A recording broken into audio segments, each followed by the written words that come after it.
Ever feel like you are running out of fumes? Like you are chasing ideas and never catching them? It's possible that you are not having a lack of creativity, but you are just burning out because of the way you are trying. In the words of a wise man, he says that we don't rise to our goals, we fall to the system that we set for them. Because if you rise to the level of your goals, it's possible, but how do you then get to that level without setting good structure and good system in place for it? And this is the message that the wise man was trying to communicate. So today, let's look at how to avoid burnout using delegation, using preparation, and observation. The first way to avoid burnout is that you delegate things for you to elevate yourself.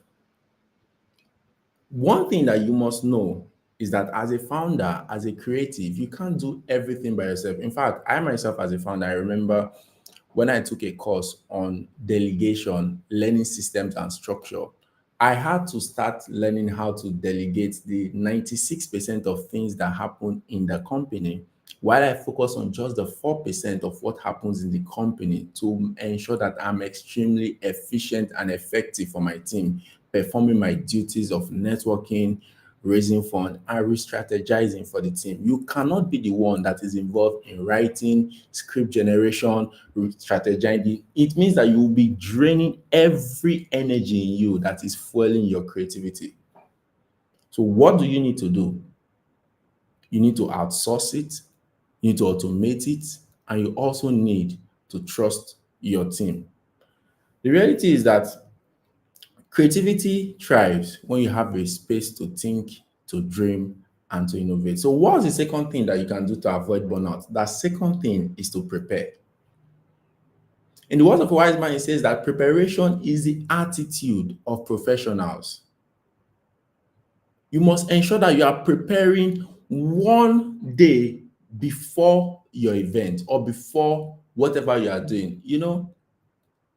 Great creators, they do not wait for inspiration before they start. They prepare for it. And in the preparation process, that's where the inspiration come into place. So I want you to set up a space today for your creativity. I want you to have a content pipeline that you must follow and ensure that you are consistent with the system that you have built. A third and final way that you can do this is to heighten your creativity just by observation. The reality is creativity is not just about what you create, it's what you observe. The Bible says there's nothing that's new under the sun, which means that whatever idea you are trying to do, somebody must have done. Creativity is you adding something to it, removing something from it, or possibly trying to innovate or reinvent that process again because of what you have observed as the gap in it. So the reality is that great artists and innovators, they observe the world from a different lens. Most people say this.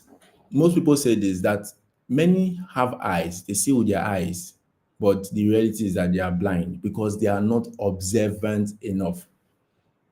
The great innovators, they go look for what is trending, what problem is available, and what small detail can I tweak in this to ensure that I am extremely what successful.